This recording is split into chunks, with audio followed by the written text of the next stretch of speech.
En un estrecho valle de la cordillera de los Andes se encuentran las antiquísimas ruinas de un templo dedicado hace miles de años al culto mágico religioso de sombrías divinidades.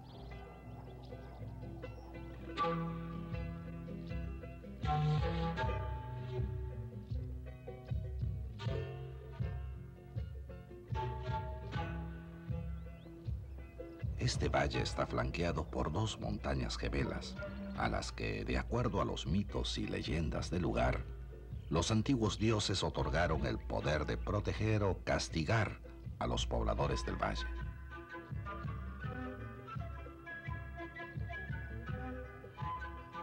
Es así que en algunas ocasiones estas montañas deciden obstaculizar el paso de las devastadoras avalanchas que envían las altas cumbres andinas.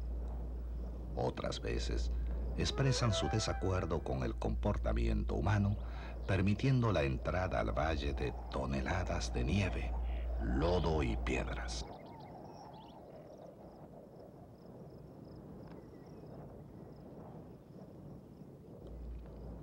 Unas cuantas décadas atrás, se decidió transportar uno de los ídolos, ubicado por más de 2000 años en las galerías subterráneas del templo, a un museo de la capital.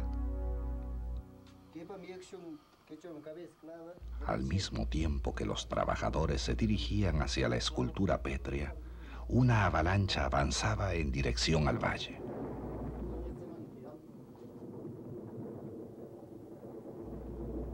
En ese momento, las montañas guardianas decidieron castigar el sacrilegio a ser perpetrado, permitiendo el paso del mortal deslizamiento.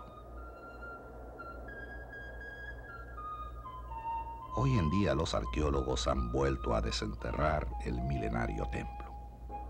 El ídolo pétreo permanece en su lugar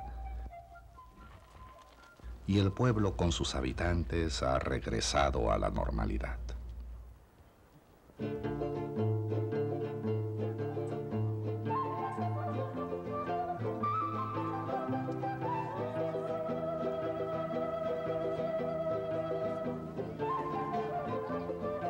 Mitos y leyendas como este han servido en el pasado para explicar las entonces incomprensibles manifestaciones de la naturaleza.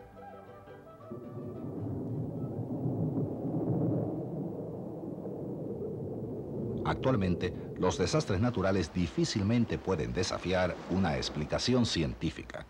Inclusive, gracias a la tecnología moderna, no solo pueden ser explicados, sino en muchos casos predichos.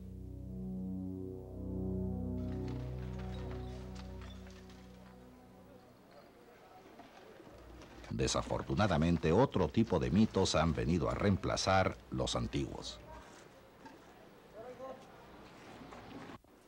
Este es un caso típico.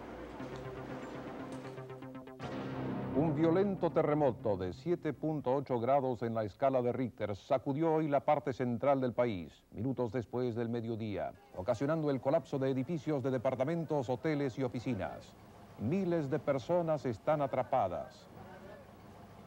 Las autoridades dicen que es difícil determinar el número de muertos y heridos. Inicialmente se calcula un total de 5.000 fatalidades.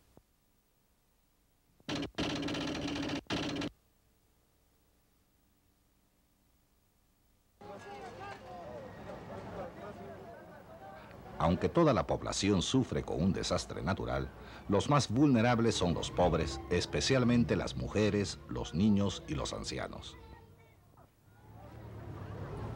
Los desastres naturales pueden acentuar las desigualdades sociales. Mucha gente pobre vive en lugares precarios, ubicados con frecuencia en sitios propensos a inundaciones o deslizamientos. La pobreza por lo general implica una carencia de servicios básicos de salud y favorece el hacinamiento humano, con sus efectos desastrosos en las condiciones sanitarias.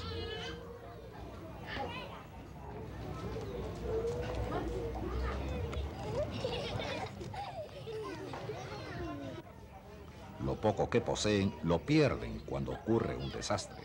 En cambio, Los sectores más estables económicamente cuentan con los recursos y los conocimientos necesarios para reconstruir sus vidas. 5 manzanas en el centro de la ciudad están en ruinas. Casas, tiendas, negocios, hoteles, todo está destruido. Las pertenencias y la mercadería de las tiendas están expuestas a la intemperie y a quien pase por allí.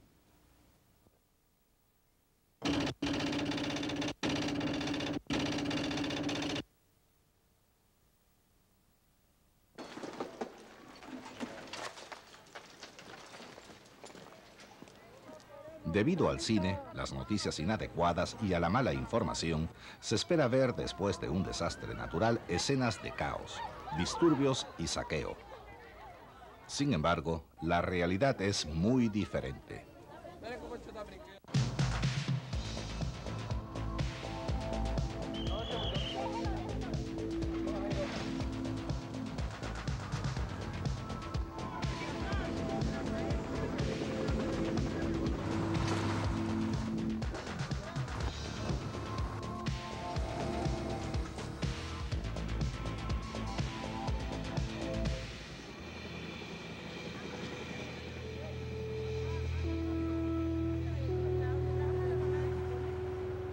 La experiencia ha demostrado que los desastres naturales más bien sacan a relucir lo mejor del comportamiento humano. Los desastres acentúan el sentido de solidaridad. Esto ocurre tanto en individuos como en organizaciones.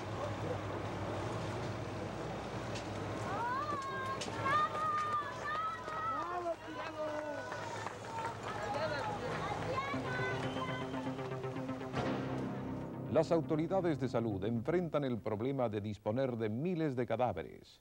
Se hacen campañas de vacunación en masa, mientras los cadáveres se rescatan y son transportados por la ciudad.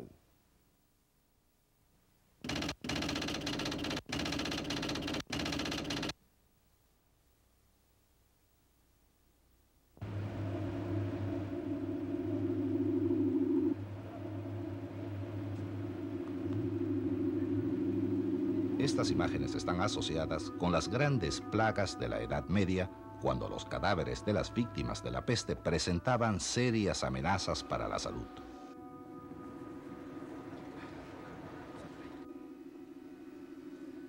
En casos de desastres naturales, la realidad es otra.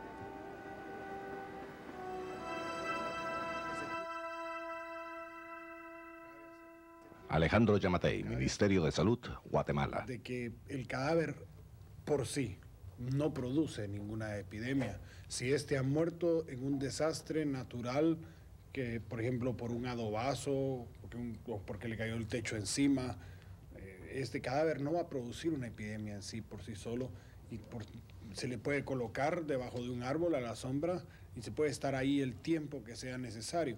Eso sí le va a bajar la moral a la población al ver los cadáveres, va a producir malos olores, probablemente un aumento en las moscas, pero realmente el cadáver por sí no es transmisor de ningún tipo de enfermedades. Y por eso es que se tiene que borrar esa imagen para poder tratar primero a los heridos para después enterrar los cadáveres.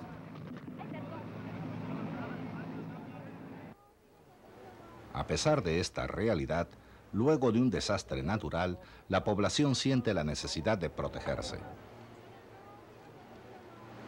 Rodolfo McDonald, Hospital Roosevelt, Guatemala. Hay una relación desastre-vacunación. La población espera ser vacunada. La prensa la estimula. Entonces, los políticos caen en la trampa y vacunan. Está demostrado por todos los desastres que se ha seguido epidemiológicamente que una epidemia en la típica palabra no existe después de un desastre. La vacuna que más les encanta es la tifoidea. La vacuna de la tifoidea solo da 50% de cobertura si se ponen las 3 dosis. Y en todos los desastres solo se pone la primera dosis. Porque la segunda es al mes, ya no hay nadie en el país. Y la tercera es a los 3 meses. Con la primera dosis, casi un 25% de la población que la recibe queda inutilizada para trabajar debido al dolor y a la fiebre que se presenta.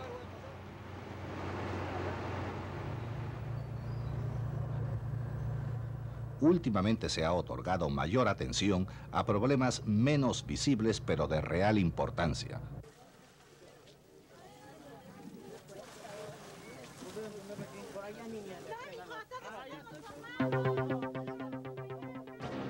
Largas colas se forman en diferentes partes de la ciudad para recibir el alimento donado localmente y por la comunidad internacional.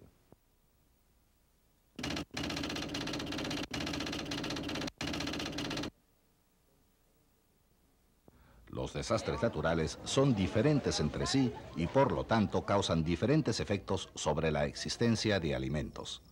Las sequías, huracanes e inundaciones afectan la agricultura y como consecuencia agotan las existencias de comida en los almacenes y comercios. En el caso de un terremoto, los alimentos no desaparecen, pero las carreteras y otros medios de transporte sí pueden ser afectados. El reto consiste en hacer llegar los víveres a donde se necesitan. La donación de alimentos no soluciona el problema del transporte. Además, la importación en masa de alimentos donados puede crear dependencia en la ayuda externa y ser una competencia perjudicial para el agricultor nacional. Hoy en día, las agencias de socorro invierten a menudo en soluciones a largo plazo. Donan semillas o herramientas para asegurar una nueva cosecha y ayudar a reconstruir la economía local. La sufrida población se resiste a abandonar sus casas y pertenencias. Muchos de los que se quedaron sin hogar prefieren acampar en calles y plazas y no en los refugios temporales que se han preparado.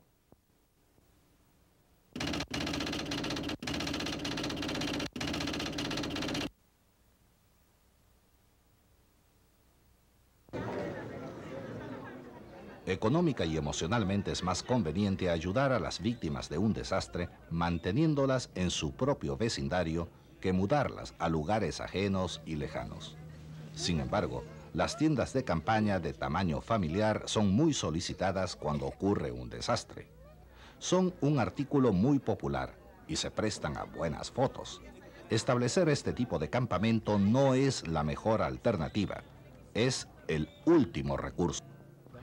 Fred Núñez, de la Universidad de las Indias Occidentales. Antes de que nos pudiéramos organizar para mudar a las personas, los parientes y comunidades pequeñas ya se habían hecho cargo de ellos, siempre y cuando contaran con un techo para hacerlo. Desde el punto de vista del donante, es tan importante darse cuenta que no es necesario precipitarse como permitir a las autoridades nacionales del país afectado por el desastre que determinen las verdaderas necesidades que tienen. Los albergues o campamentos, aparentemente una medida fácil, crean problemas crónicos, problemas como el hacinamiento con sus repercusiones sanitarias.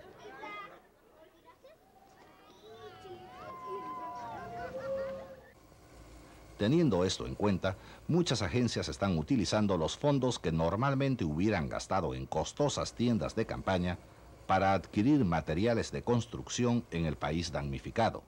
Así, las víctimas pueden reconstruir sus viviendas en forma permanente utilizando el material donado.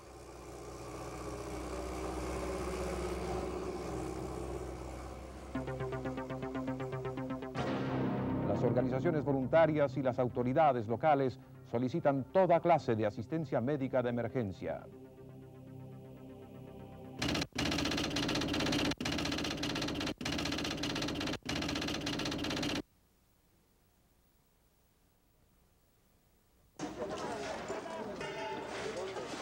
Cuando ocurre un desastre, la prioridad es el rescatar y socorrer a las víctimas.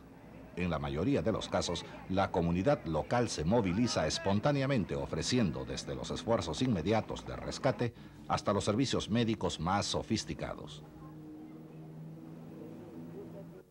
Leo Horvath, de la Cruz Roja Americana. Una de las realidades en cualquier desastre es que la comunidad enseguida ayuda a los que han sido afectados. Esta es la realidad. No importa si están en África, América Central, Sudamérica, Italia o Grecia. La gente auxilia a quien lo necesita. Esto lo he observado donde quiera que haya ido. Sale de las personas mismas. Lo sabemos porque hemos trabajado estrechamente con ellas. Los voluntarios no pueden ser ignorados. Podemos tener organismos nacionales e internacionales, pero es la gente común la que viene a ayudar. Esa es la realidad. El mito es que los organismos internacionales deben dirigir todas las actividades. Este no es el caso. Las sociedades locales actúan y la gente común actúa.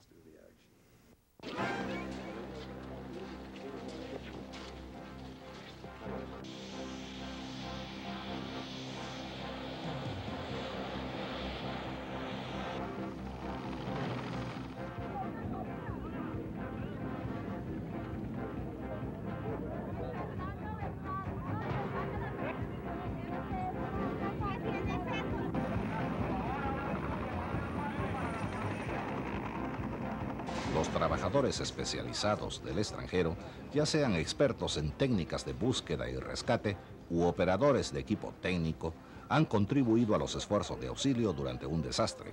Estos grupos disponen de una experiencia solicitada por las autoridades nacionales, conocen el país, el idioma y las costumbres y trabajan dentro de la estructura local.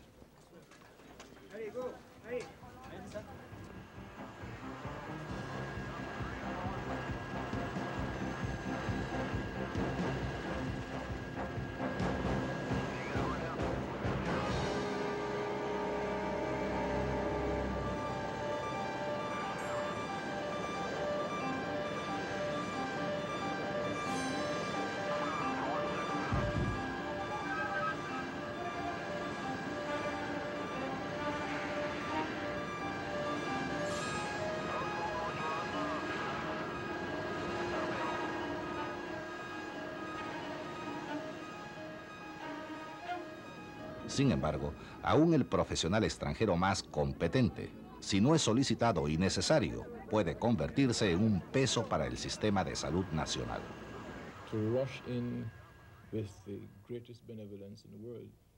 Precipitarse con la mayor buena voluntad del mundo puede agravar la situación, porque los extranjeros no están familiarizados con la región, tienen problemas de alojamiento y realmente pueden ser un gasto más para los reducidos recursos del país afectado. Doctor Claude Lapandry, director de asistencia médica de emergencia, Francia. No dejamos de ayudar 10 días después del desastre. Nunca paramos, porque los contactos están allí.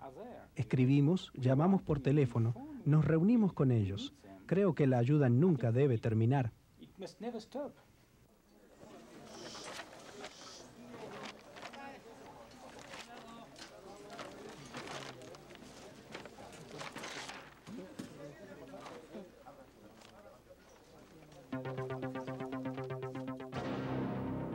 La ayuda internacional sigue llegando al país. Aviones provenientes de diferentes partes del mundo llegan al aeropuerto trayendo toneladas de medicinas, provisiones y ropa.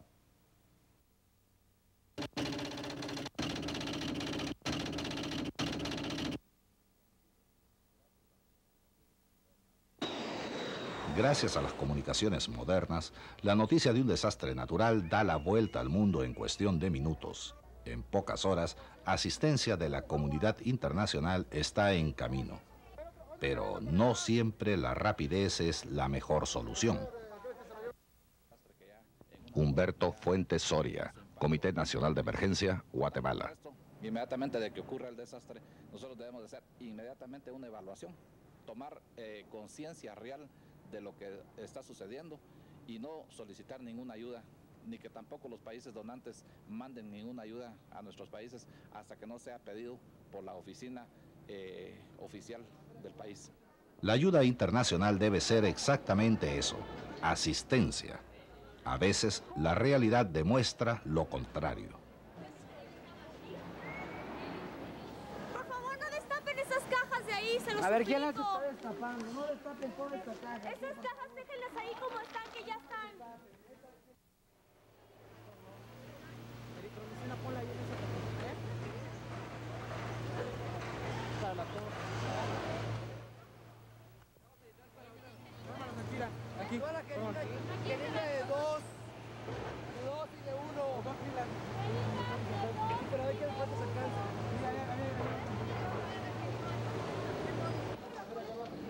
Tradicionalmente, la comunidad internacional dona ropa y comida en abundancia. Sin embargo, en la mayoría de los países, la población local cubre estas necesidades. Franklin McDonald, Oficina de Preparativos para Casos de Desastres Naturales, Jamaica.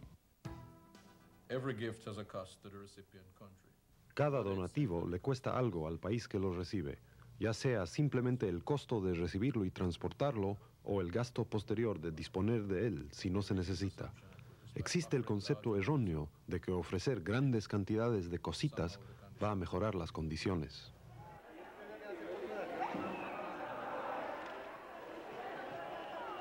Lorraine Davis, Salud Pública y Recursos Humanos, Canadá.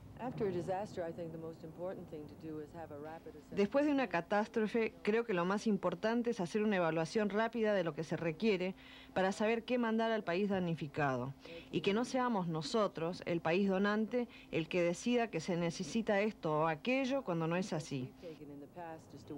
La postura que hemos adoptado en el pasado es esperar a que el país nos indique a nosotros en Canadá qué es lo que quiere que mandemos. Y si vemos que esto está disponible en nuestro país o que podemos adquirirlo, lo mandamos. Es mucho más fácil así porque sabemos primero que lo necesitan y segundo que estamos mandando el material apropiado. Quizás la forma más flexible y versátil de ayuda es el dinero en efectivo, canalizado a través de agencias reconocidas que aceptan el costo de sacrificar la visibilidad y la rapidez por tener un impacto más efectivo y perdurable.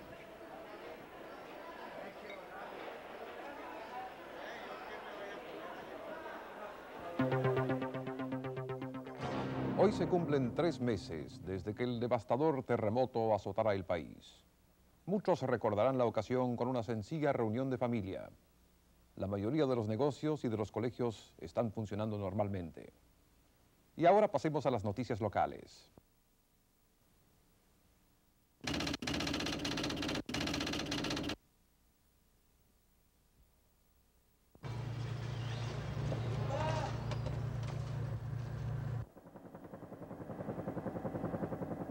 A los pocos días, los titulares van desapareciendo, pero los efectos secundarios del desastre duran meses, a veces años.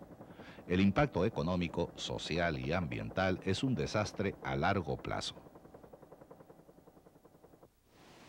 Por ejemplo, la prensa siguió ansiosamente el paso del huracán Emilia mientras se desplazaba por el Caribe. Pero después que tocó tierra dejando apenas 3 muertos, fue ignorado. También se ignoraron los serios daños permanentes al sistema de agua potable y a los servicios rurales de salud, daños que pueden conducir a la pérdida de vidas humanas, especialmente niños.